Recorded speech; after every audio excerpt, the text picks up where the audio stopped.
औरंगाबाद जिल्ह्यातील कन्नड तालुक्यातील चापानेर हे गाव, या गावातील एका मंदिरामध्ये आपण आहोत आणि आपण पाहू शकतो की या ठिकाणी महिला या पारायणासाठी बसलेल्या आहेत। पण हे पारायण आपण विचार करत असाल कशासाठी आहे, तर हे पारायण त्यांनी खास आपल्या घरातील पुरुष मंडळी, आपले मुलं हे व्यसनाधीनपासून दूर राहण्यासाठी, दारूपासून दूर राहण्यासाठी, त्यांना परावृत्त करण्यासाठी हे पारायणचं आयोजन केलेलं आहे।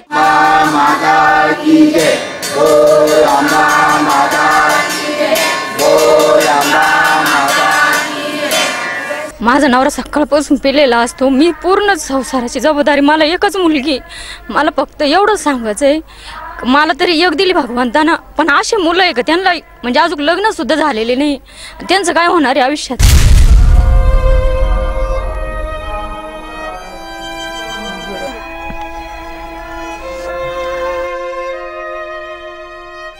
नुसते दारू पिऊन घेत्या, रात्री येऊन नुसतं घरात लोळत्या, त्यांना दुसरे काहीच कामं नाही राहत का दुसरे, आणि नुसतं अशीच करत्या की म्हणत्या त्यांना जर काही बायका, जर एखादी बाई जर याच्या अन्यायाविरुद्ध उभं राहिली तर सारे तिला दोष देत्या आणि तिच्याकडे वाईट नजरेने बघतात की तू अशी करते, तू तशी करते, आणि घरात तिला अजून थांबवून घेत्या।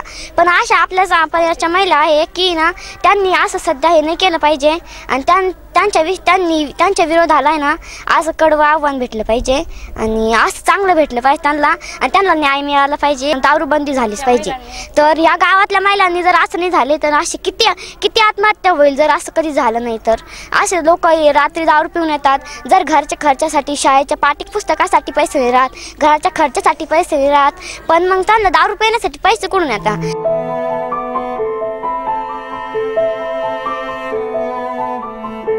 ते विचारायला लागलं का ते अजून आपल्यालाच बोलत्या आणि म्हणत्या की आईला मारत्या, आम्हाला मारत्या, की म्हणत्या की नाही आहे का असे तुम्हाला काय करायचंय, तुम्हाला काय करायचंय, आम्हाला काय करायचंय, काय म्हणजे असं आम्हाला पण काही लागतंच ना काही, म्हणजे आमच्या पण काही भविष्याचा विचार केला पाहिजे ना त्यांनी।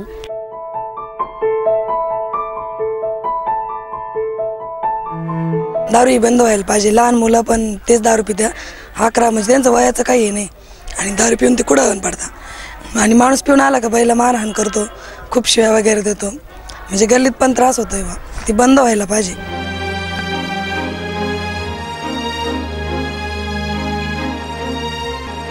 बडी मंडळी असते की ज्यांचे स्वतःचे दारूचे अड्डे असतात, दुकाने असतात, त्यांनी या मार्गामध्ये बरेचसे अडथळे आणण्याचा प्रयत्न सुरू केला आहे। जे छोटेसे कायद्यातील नियम, अटी असतात, जाचक असतात, आणि त्याच्यामधून पळवाटा काढणं या गावकऱ्यांना शक्य नाही आहे। तर अशाच या पळवाटामधून रस्ता मार्ग काढण्यासाठी सामाजिक संस्थेतील एक उत्कर्ष म्हणून सामाजिक संस्था आहे, तर त्याचे तरुण मंडळींनी या सगळ्या दारूबंदीच्या लढ्याला उत्स्फूर्त साथ दिलेली आहे।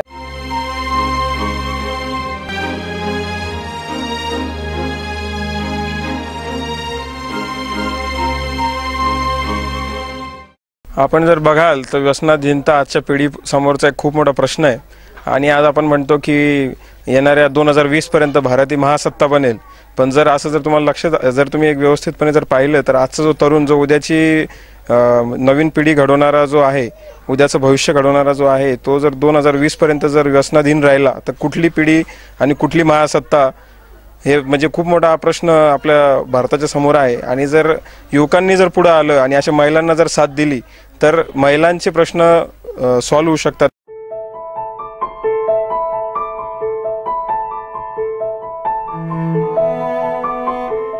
माझी या ठिकाणी शाळेच्या ठिकाणी एक कॅन्टीन हॉटेल होती, आणि या ठिकाणी लोक भरपूर जण दारू पिऊन जास्त प्रमाणात तिथं धिंगाणा करतात, आणि या ठिकाणी शाळा असल्यामुळे त्या मुलावर वाईट संस्कार होते। त्याच्यामुळे आमचं असं म्हणणं आहे की या ठिकाणून कायमचीच आपण रोड दारूबंद दुकान जायला पाहिजे। आमचा बी एक मुलगा, लहान मुलगा, खूप दारू पितो होता। या अशी मुलंही शहाणी लहान होती, लय पियाचा, लय पिऊन पण मरूनच गेला, पण तो जगलाच नाही। तो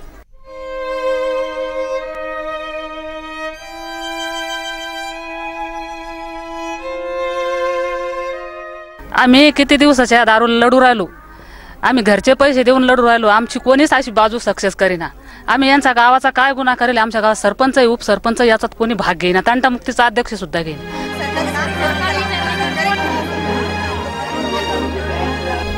जिकडे पहा तिकडे दारूच पित्या, जिकडे पहा तिकडे दारूच पित्या। पण आता आमचं शेत जवळ आहे, इथून तिथून दारूच्या बाटल्या शेताला की पडत्या हो, शेतात जायचं भीती वाटते माणसाला का हे दारूवाले कोणी बसेल असं का नाही इथं असं वाटतं लगेच.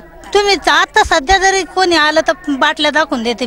कोणी बी येऊन दारू पिता. आता गावाजवळ जर शेत असलं तिथं कोणी बी सारखे वारखे येऊन दारू पिते. मग इतके गाव नालायक झालं म्हणल्यावर याला कोणी आळा कसं काय घालीत नाही. बंधनच नाही त्या गोष्टीला.